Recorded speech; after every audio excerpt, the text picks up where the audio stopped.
What's going on, Jerome's? Happy Monday. Happy extended 4th of July weekend. Also happy Brian Flores is your defensive coordinator realization. Oh, yeah. For all of the acquisitions that the Vikings have made in this offseason, getting Brian Flores to coordinate the defense, which was 31st in the league last year, really smart.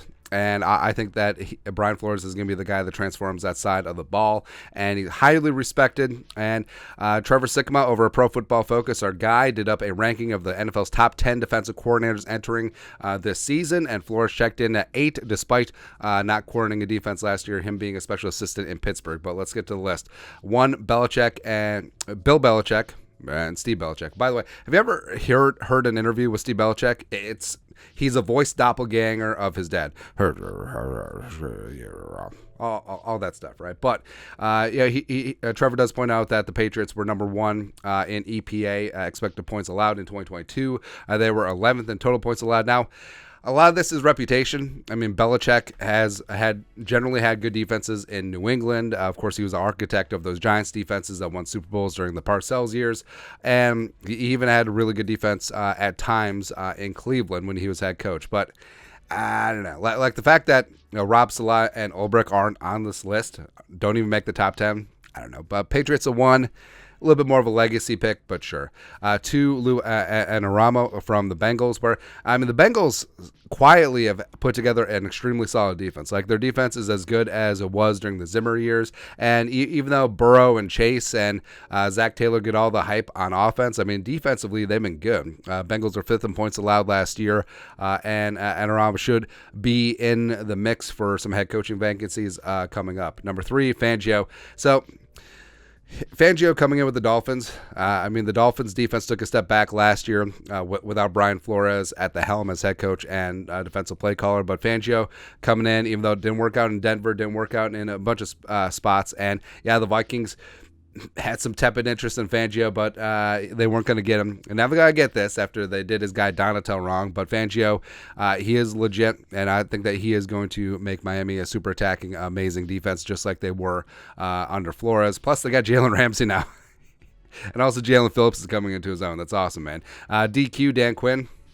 Cowboys has been tied to a bunch of head coaching openings over the last couple of years. He's done really good things with that Cowboys defense. Last year, there were 6 in points allowed. And Dan Quinn, so DQ is always going to be tied with the 28-3 Falcons, but I think overall he was a good head coach. He was part of the Seattle defenses as well. I think that he's it's one of those spots where has he topped out as being a really good coordinator, or can he become a very good head coach again? I mean, he did go to a Super Bowl. Not all head coaches can say that, and also he did have a Super Bowl win for like 3/4 of a game. But 5, Steve Spags coming in from the Chiefs. Now, the Chiefs are weird because they're not a shutdown defense. They're 16th in points allowed last year. But, I mean, Chris Jones completely owns that inside of that defensive interior. And Spagnuolo's been around the block. He works great with Andy Reid.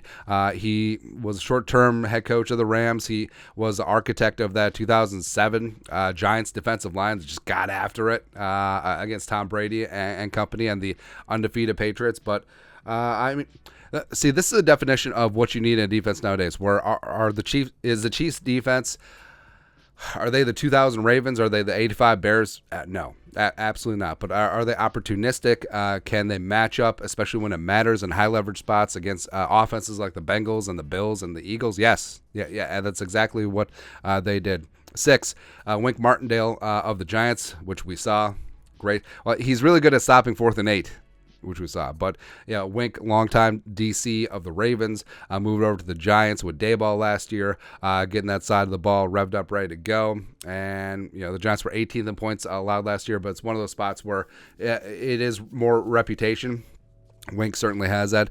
7, Raheem Morris and the Rams. So a little bit of this is reputation because the Rams defense last year, 22nd in points allowed. They still have Aaron Donald, although he is starting to age out. They gave up Jalen Ramsey. And Morris has been tied to a couple of head coaching openings over the last couple of cycles. I think eventually he will get a gig. But he's an extremely bright defensive mind, former Buccaneers head coach for a hot second, won 10 games with Josh Freeman as his quarterback. But yeah, Raheem Morris, he's good also schematically, ambidextrous, can work as a 3-4 and a 4-3. I don't know if ambidextrous is a word. Whatever. Anyways, 8. Flores of the Vikings. So this is what Trevor wrote. After spending the 2022 season as the linebackers coach in Pittsburgh, Flores will return to a featured coaching role, this time as DC with the Minnesota Vikings. Before his time with the Steelers, Flores was the head coach of the Dolphins. His first season, they ranked dead last in points allowed per game, the worst, 30.9. In his second season, they jumped all the way up to 4th. In his final season, he fell to 15th, but their average stayed true at 21.9 points allowed per game. The Dolphins placed 6th in the league in expected points allowed per play, EPA, in those final 2 seasons, with Flores at the helm. And Flores' defense, yeah, you look at blitz percentage, you look at points allowed. I mean, they certainly were up there, and I mean he's a turnaround specialist. I mean, that Miami defense is very poopy, recovering from the Adam Gase era when he took over back in the day. And also, you look at blitz and pressures and sacks and all that stuff. His defenses had that in spades. Last year, the Vikings, not so much. They were in the bottom third of the league in blitz percentage and pressures and sacks, and those are large indicators of how your defense is going to do. So Flores is going to get this thing right away, and I'm really excited to see an attacking, aggressive style of football on that side of the ball, where it's like, hey, what's the worst that can happen? Oh, you give up points? Oh, you're going to be 27th, 28th in the league in points allowed, 31st in yards allowed. Oh, we've seen that happen last year when you just played soft. Marshmallowy. Finish out the top 10. Jero Vera with the Panthers. So Jero Vera was the DC of the Broncos last year. Was a hot commodity, and the Vikings really were in the Vero business, but certainly will take Flores. No problem, man. But Vero, I think Vero with the Panthers, I think they have a lot of great young pieces. Love me some Derek Brown, Brian Burns, as well as J.C. Horn. So I think that he's the guy that's going to be leveraging this into a head coaching gig very soon.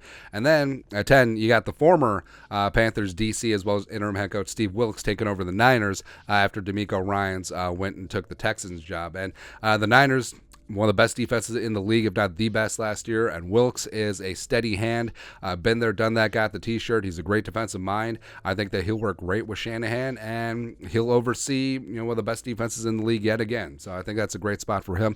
I would actually put Wilks a little bit higher on this list. Like if you if you swapped Raheem Morris and Steve Wilks, I wouldn't be mad at you. The rest of the list, I mean, it is pretty solid. Like maybe I understand that Rob Salah is the head coach and isn't necessarily the DC, although he is a de facto DC.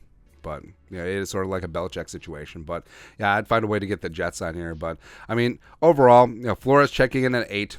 A year out the game, but also you factor in what he's going to be working with this year with the Vikings, even though I think this year's Vikings defense, they're younger, they're faster, they're hungrier, and they're just going to get after it. But I'm really looking forward to see what Flores is going to do. I mean, you already seen roots of it in the OTAs at mandatory minicamp.